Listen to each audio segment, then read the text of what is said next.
Os Estados Unidos. 50 estados, 2 oceanos e fronteiras fixas. Mas e se isso não for totalmente verdade? E se as fronteiras, na verdade, não estiverem finalizadas? Talvez um dos próximos lugares que Washington queira nem seja americano ainda. Por que os Estados Unidos já tratam a Groenlândia como se fosse deles? E convenhamos, depois da Venezuela, tudo é possível. Dê uma olhada na ilha do Atlântico Norte. Pouco povoada, rica em recursos e cada vez mais central para a defesa antimísseis dos Estados Unidos e estratégia no Ártico. Isso faz da Groenlândia um caso de teste moderno de como os Estados Unidos expandem sem expandir oficialmente. A Groenlândia é 3 vezes maior que o Texas, mas tem menos habitantes que uma pequena cidade dos Estados Unidos. Ela está sob a rota mais curta de mísseis entre Rússia e Estados Unidos. Em janeiro de 2026, ainda é um território autônomo dentro do Reino da Dinamarca. Ela tem autogoverno desde 2009, embora a Dinamarca cuide dos assuntos exteriores e da defesa. Na realidade, a Groenlândia abriga a base espacial Petufik, a base militar dos Estados Unidos mais ao norte. Por décadas, Petufik funcionou como um grande ouvido, ouvindo mísseis balísticos passando sobre o polo e mantendo um olhar atento sobre a frota do norte da Rússia. Um dos motivos para Petufik ser tão importante é que o Ártico não está mais tão distante.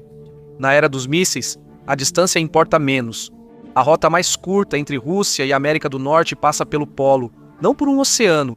Por isso, a Groenlândia sempre foi valiosa, mesmo parecendo só gelo e pedra. Por isso, a base não é só uma relíquia esquecida da Guerra Fria. É um dos poucos lugares onde a cobertura de radar, o rastreamento por satélite e a infraestrutura de alerta precoce realmente importam. Os Estados Unidos não precisam possuir a Groenlândia para usar essa vantagem, mas precisam garantir que o acesso não possa ser interrompido. E é aí que a conversa deixa de ser sobre diplomacia e passa a ser sobre permanência. Nos últimos anos, os Estados Unidos têm focado em outra questão. A mudança climática está derretendo o gelo, chegando a 280 bilhões de toneladas anuais em certos períodos. À medida que o gelo recua, expõe algo antes impossível: rotas de navegação mais curtas, como a passagem do Noroeste. Se o Ártico se tornar navegável, o primeiro país a controlá-lo não só vai mover navios mais rápido, mas também vai decidir quem será atrasado, quem vai pagar mais e quem será totalmente excluído. Quando uma rota se torna real, o mundo se reorganiza ao seu redor. Portos se expandem e mercados de seguros se ajustam. As companhias de navegação planejam todo o futuro em torno do novo cronograma. E isso muda o que significa ter controle. Não é mais apenas defender uma base. É gerenciar o tráfego, impor regras e decidir quem terá acesso confiável. E se isso parece teórico, não é.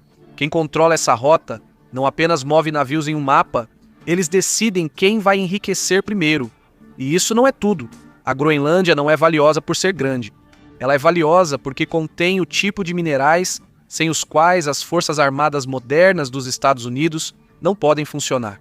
Estima-se que a Groenlândia possua cerca de 1,5 milhão de toneladas métricas de elementos de terras raras. Os materiais que são usados em caças, armas guiadas por precisão, sistemas de radar e satélites. E esse é o problema. Se o acesso às terras raras for restringido, isso afeta não só a tecnologia de consumo, mas também a produção de defesa, sistemas de energia e a indústria. Itens essenciais em crises prolongadas. Por isso, a Groenlândia não é vista como território distante. Está sendo tratada como uma compra da Louisiana do século XXI. Não se trata de influência, mas de decidir quem pode construir, quem pode se armar e quem pode resistir. A política da Groenlândia torna as coisas ainda mais complicadas. A Dinamarca não é a única voz envolvida aqui. A Groenlândia tem seu próprio governo, seus próprios partidos e seu próprio debate interno sobre o futuro. Alguns buscam independência, outros preferem estabilidade e proteção oferecidas pela Dinamarca. Alguns querem os benefícios econômicos do desenvolvimento, mas temem o que pode acontecer quando o país se torna dependente de dinheiro estrangeiro. Por isso, não se trata só de saber se a Dinamarca aceitaria, mas se a Groenlândia conseguirá manter o não quando a lógica estratégica apertar. O controle moderno não começa mais com tropas, mas com contratos, infraestrutura e dependência, até que, um dia, as decisões mais importantes já não são mais tomadas localmente. Essa é a forma silenciosa de expansão. A papelada segue igual, mas a realidade muda. A jogada pela Groenlândia não é só um negócio imobiliário, mas considerada vital para a sobrevivência. A mensagem para Copenhague é clara: eles têm algo que os Estados Unidos querem. É o mesmo pensamento que impulsionou a compra da Louisiana, mas agora com mais satélites e temperaturas congelantes. A reação foi imediata. A Dinamarca considerou isso uma grande quebra de confiança, e líderes europeus reavaliam o impacto na unidade da OTAN. Em Washington, porém, o cálculo é simples. O valor estratégico é muito alto e interromper isso custa ainda mais. Os Estados Unidos arriscariam sua relação com a OTAN por uma ilha remota no Ártico? Como a situação chegou a esse ponto? Para entender, observe o ritmo do crescimento americano. Os Estados Unidos não expandiram porque sabiam o que compravam. Eles se expandiram por medo de quem compraria antes. Nos primeiros anos, os Estados Unidos não eram superpotência. Era uma faixa estreita no Atlântico, governada por pessoas que acreditavam em algo bem simples. Se você deixa um espaço vazio, alguém o preenche, geralmente um império rival. É por isso que os Estados Unidos compraram a Louisiana em 1803 e o Alasca em 1867. Algo que parecia inútil no papel se tornou inestimável na prática. Recursos, posição, uma linha defensiva voltada para o oceano. E essa é a parte que a maioria das pessoas ignora quando fala sobre a expansão americana. Raramente começa como conquista, começa como segurança. Primeiro vem a justificativa, depois o acesso, depois a infraestrutura permanente, depois a normalização. Só depois o status legal acompanha, às vezes décadas depois. O país se expande na prática primeiro e a burocracia vem depois. Por isso, um lugar como a Groenlândia não precisaria começar com uma anexação dramática. Começaria com passos razoáveis, mais acesso, mais investimento e mais cooperação em segurança. E quando isso se torna normal, o último passo não parece mais uma invasão, parece uma formalidade, e esse é o perigo. O mapa não muda de uma vez só, ele muda silenciosamente. No século XIX, os Estados Unidos usaram a doutrina Monroe para avisar a Europa para ficar de fora. Em 2026, a versão moderna nem sempre precisa de declarações. Ela usa dinheiro, acesso militar e pressão para impedir que rivais ganhem espaço. Porque se os Estados Unidos não expandirem seu controle, alguém mais vai expandir. Mas há um problema. Toda vez que os Estados Unidos crescem, eles enfrentam uma escolha. Você integra as pessoas, como fizeram com os 50 estados, ou você as trata como Porto Rico ou Guam, que tem autogoverno? Para estrategistas militares, o Caribe é a entrada do hemisfério ocidental. E se você olhar um mapa de quem realmente tem as chaves, o Ártico surge como próximo passo lógico, não uma surpresa. Em uma estranha reviravolta do destino, parece que sempre que os Estados Unidos querem expandir sua fronteira marítima, geralmente acabam fazendo um cheque para a Dinamarca. Antes da tentativa de 2026 pela Groenlândia, houve a compra em 1917 das Ilhas Virgens Americanas, St. Thomas, St. John e St. Croix, totalizando cerca de 344 quilômetros quadrados. Na época, os Estados Unidos não queriam as ilhas para ter mais praias, mas sim por causa da Primeira Guerra Mundial. A Alemanha queria usar o Caribe para basear submarinos U-Boat. Os Estados Unidos ofereceram à Dinamarca 25 milhões de dólares em ouro. Hoje, mais de 700 milhões pelas 3 ilhas. Não se controla um lugar para administrar escolas ou pavimentar estradas, e sim para impedir que outros o façam. Mas se os Estados Unidos são tão bons em tomar terras, por que parar em 50 estados? Por volta de meados do século XX, Washington percebeu que fronteiras rígidas eram caras. Então, os Estados Unidos dominaram a fronteira invisível. É controle sem responsabilidade, usando o dólar, o exército e a segurança para administrar lugares como Porto Rico e o Caribe, sem nunca adicionar uma estrela à bandeira. Tome Porto Rico como exemplo. Eles pagam impostos, usam o dólar, enviam soldados para a guerra e ainda assim não podem votar no presidente que os comanda. Esse é o jeito perfeito de expandir.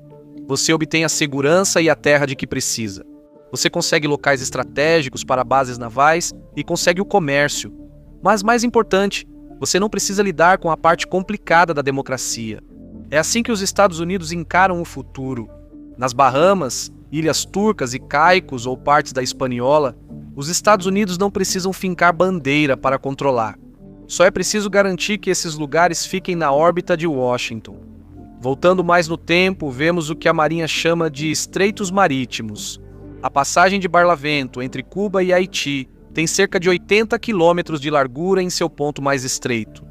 O Canal de Mona, entre República Dominicana e Porto Rico, possui cerca de 100 quilômetros de largura. E se os Estados Unidos controlam esses pontos, controlam o principal caminho do hemisfério ocidental. Cada barril de petróleo que sai do Golfo da América, antigamente chamado de Golfo do México. Navios cargueiros vindos da Europa e abastecendo as Américas. Uma enorme quantidade precisa passar por esses mesmos corredores.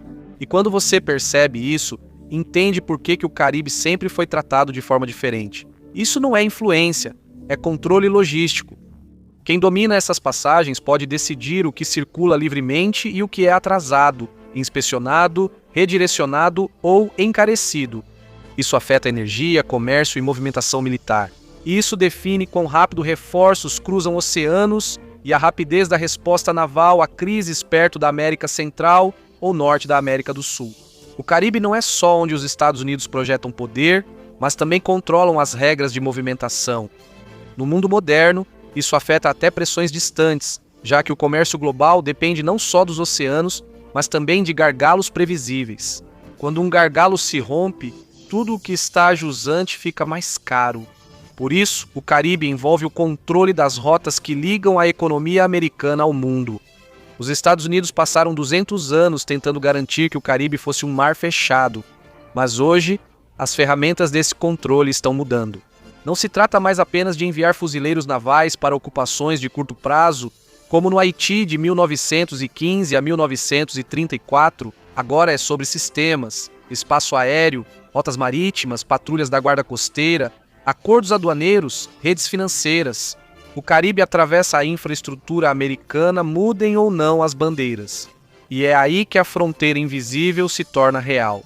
Quando um governo caribenho vacila, não causa só caos local, mas afeta de imediato a influência americana. Ele precisa de dinheiro, combustível, comida e legitimidade rapidamente, e quase tudo isso passa por sistemas que os Estados Unidos controlam ou dominam, e você pode ver isso na vida real. Um furacão destrói portos e a energia, e de repente o país não está apenas reconstruindo, está correndo atrás de diesel, financiamento de emergência e ajuda humanitária liderada pelos Estados Unidos para continuar funcionando. Uma crise de dívida acontece. As importações param e agora o governo está negociando austeridade e acesso sob pressão externa. Digamos que uma crise política se torne violenta. Washington não precisa invadir. Pode congelar a ajuda, moldar o apoio à segurança e influenciar o resultado à distância. Esse é o modelo de império moderno. Não é necessária a ocupação. Os Estados Unidos podem direcionar os resultados enquanto a região permanece independente no papel. E é por isso que o Caribe não é apenas próximo. É estrutural. A instabilidade aqui não fica contida. Ela eleva custos de transporte marítimo, pressiona fronteiras e ameaça a prontidão militar regional. Esse é o ponto. Os Estados Unidos não precisam tomar o Caribe. Só precisam mantê-lo funcionando nos termos americanos. O Caribe é onde os Estados Unidos controlam o acesso ao hemisfério. Mas há um lugar que conecta o hemisfério a todo o sistema de transporte marítimo do planeta. Um local que não importa apenas para Washington. Ele é importante para todas as grandes economias do mundo. O Panamá, em 1903, ainda fazia parte da Colômbia. Os Estados Unidos queriam um canal. A Colômbia recusou, então Washington enviou um navio da Marinha para apoiar uma revolta. E um novo país surgiu quase instantaneamente. O preço dessa liberdade? Uma faixa de terra de 16 quilômetros de largura que os Estados Unidos controlaram como se fosse independente até 1999. Então, por que isso importa agora? Mesmo após os Estados Unidos devolverem o canal ao Panamá, o interesse por ele persistiu. Recentemente, cresceu o debate sobre a necessidade de reforçar a segurança do canal. Por quê? Bem, porque cerca de 5 a 6% de todo o comércio marítimo global passa por essas eclusas, incluindo 40% do tráfego de contêineres dos Estados Unidos. Enquanto a China investe em outros países pela iniciativa Cinturão e Rota, os Estados Unidos observam o Panamá com cautela, vendo-o como possível ponto fraco. Não é necessário invadir o Panamá. Só é preciso deixar claro que, Se a neutralidade do canal for ameaçada ou as taxas ficarem altas para os petroleiros americanos, as Forças Armadas dos Estados Unidos têm direito de intervir. Sua expansão acontece através das letras miúdas. Mas há um lugar que não se encaixa nesse pensamento: Venezuela. Nenhum país na região combina proximidade, energia, valor e instabilidade política como ela. Não é apenas uma questão de política externa, é um problema estratégico, bem ao lado da esfera de controle dos Estados Unidos. Por que a Venezuela continua aparecendo em todos os planos dos Estados Unidos? Para responder, precisamos analisar por que os Estados Unidos às vezes param antes de assumir o controle de um país. E por que, na Venezuela, as regras do jogo podem mudar totalmente. No início de janeiro de 2026, os Estados Unidos lançaram a Operação Determinação Absoluta com o objetivo de capturar o presidente venezuelano Nicolás Maduro. E teve sucesso destruindo a cadeia de comando do regime, tudo isso sem anexar formalmente nada. Mas repare no que aconteceu em seguida. Em até 72 horas após o ataque, o Departamento de Energia dos Estados Unidos declarou que empresas americanas consertariam a infraestrutura petrolífera decadente da Venezuela. A Casa Branca afirmou que 30 a 50 milhões de barris de petróleo venezuelano seriam agora gerenciados por contas dos Estados Unidos. Isso significa controlar as maiores reservas de petróleo do mundo. 303 bilhões de barris de petróleo pesado que as refinarias da costa do Golfo dos Estados Unidos foram literalmente construídas para processar. Aqui, a expansão moderna deixa de parecer uma conquista e passa a ser apenas contabilidade. Além disso, isso não faz a Venezuela se tornar estável. Isso só significa que a Venezuela se torna administrável. E essas são duas coisas bem diferentes. Porque, uma vez que um regime colapsa, a próxima luta não é teórica, é prática. Quem controla a infraestrutura, quem controla as exportações, quem controla a segurança e quem recebe o pagamento. A produção de petróleo não volta só porque Washington quer. Ela retorna quando oleodutos são consertados, refinarias operam, trabalhadores voltam e pessoas armadas deixam de interferir. Por isso, esse tipo de operação vira um projeto de gestão de longo prazo, mesmo que os Estados Unidos nunca admitam isso. E é também por isso que a Venezuela não está na mesma categoria que a Groenlândia. A questão da Venezuela é extrair produção sem herdar um país. A questão da Groenlândia é uma geografia que não pode ser terceirizada. Uma vez que você entende essa diferença, o padrão mais amplo fica mais claro. Os Estados Unidos tomam território para obter posição permanente e assumem o controle apenas quando precisam de recursos. É isso que faz essa história parecer maior do que uma única crise. Então, por que isso continua acontecendo? Bem, quando um país tem exatamente o que uma superpotência precisa, o relacionamento deixa de ser opcional. Com o tempo, a estratégia puxa eles para a mesma órbita. Com a China tentando construir portos no Caribe e a Rússia enviando conselheiros a Caracas, Washington mudou seu pensamento. O custo dos altos preços da energia e a influência da China na região significavam apenas uma coisa: se os Estados Unidos não fizerem sua presença ser sentida, alguém mais fará. Os Estados Unidos cresceram de 13 colônias para um país enorme. Hoje está tentando transformar o Caribe em um lago particular e a Venezuela em um campo de petróleo administrado. E agora, estamos vendo os Estados Unidos olharem para o Ártico como seu próximo estado. Se os Estados Unidos estão dispostos a redesenhar o mapa no norte e no sul, onde isso vai parar? Existem outras lacunas no mapa. Outros lugares onde os interesses dos Estados Unidos e as fronteiras estrangeiras estão atualmente se chocando. É a fronteira ao norte ou a do sul? Ou será que os Estados Unidos estão olhando ainda mais longe? Ilhas no Pacífico que estão sendo desenvolvidas por rivais. Aqui, os Estados Unidos não precisam conquistar ilhas, porque no Pacífico, controle não significa uma bandeira fincada na praia. Em vez disso, é a papelada que diz que todos os outros estão proibidos, uma pista de pouso que só um país pode usar, uma estação de radar vigiando o horizonte. E um acordo que permite a Washington decidir quem pode trazer forças para a região. Palau, Micronésia e Ilhas Marshall, 3 nações soberanas que se tornaram âncoras estratégicas, negando à China pontos de apoio na cadeia de ilhas que vai do Havaí até as Filipinas. Em 2023, os Estados Unidos reivindicaram uma extensão do leito oceânico, adicionando cerca de 386 mil milhas quadradas, uma área 2 vezes maior que a Califórnia, abrangendo o Ártico, o Mar de Bering e o Pacífico. Isso concede direitos soberanos sobre minerais do fundo do mar, como cobalto e níquel, essenciais para o próximo século tecnológico. Não é preciso população ou bandeiras, apenas algumas linhas em um mapa. Até mesmo o Canadá é visto como um alvo. Ele possui a água, madeira e minerais dos quais o próximo século vai depender. E sua defesa já está profundamente ligada aos Estados Unidos. Então, quando as carências globais se agravarem, a ideia de uma União norte-americana deixa de parecer uma piada e passa a soar como um plano de contingência. Não pareceria uma invasão, seria como uma expansão de tratado. A essa altura, o padrão já deve estar claro. Os Estados Unidos não crescem apenas por ganância, eles crescem porque são a única superpotência do mundo. Mas isso nos leva à grande questão que tira o sono dos especialistas. O que realmente impede os Estados Unidos de simplesmente tomar conta de toda a metade do mundo? Eles têm o poder militar, eles têm a moeda global. Por que o mapa já não ficou totalmente azul do Polo Norte até o sul da América do Sul? A resposta se resume ao custo. Ao adicionar uma estrela à bandeira, não é só território, mas também uma responsabilidade permanente. Infraestrutura, segurança, sistemas sociais e milhões de novos eleitores que podem não concordar com você. Os Estados Unidos aprenderam isso depois dos anos 1800. Tomar território é caro, mantê-lo é ainda pior. E hoje a punição não para em protestos ou resistência, ela atinge as finanças. Porque os Estados Unidos não são invencíveis. Estão afundados em dívidas, dependentes dos mercados e da confiança para manter o sistema funcionando. E muitos dos países afetados pela tomada de terras têm títulos do Tesouro dos Estados Unidos suficientes para prejudicar a América caso a retaliação seja econômica.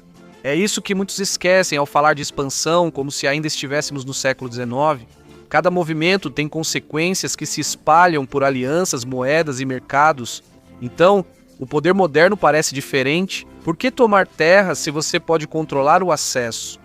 Por que ocupar um país se pode controlar seu dinheiro, rotas e sistemas? Essa é a verdade sobre o tamanho dos Estados Unidos. As pessoas focam nas fronteiras, mas os Estados Unidos já são tão grandes quanto podem bancar. Só não no mapa que você conhece. Mas a questão é, alguém realmente escapa do domínio americano depois que ele se estabelece? Obrigado por me acompanhar hoje. Espero que tenha gostado do vídeo. Se quiser ver mais conteúdos assim, inscreva-se e ative as notificações. Isso faz diferença. Mais uma vez, obrigado e até a próxima no Mapback.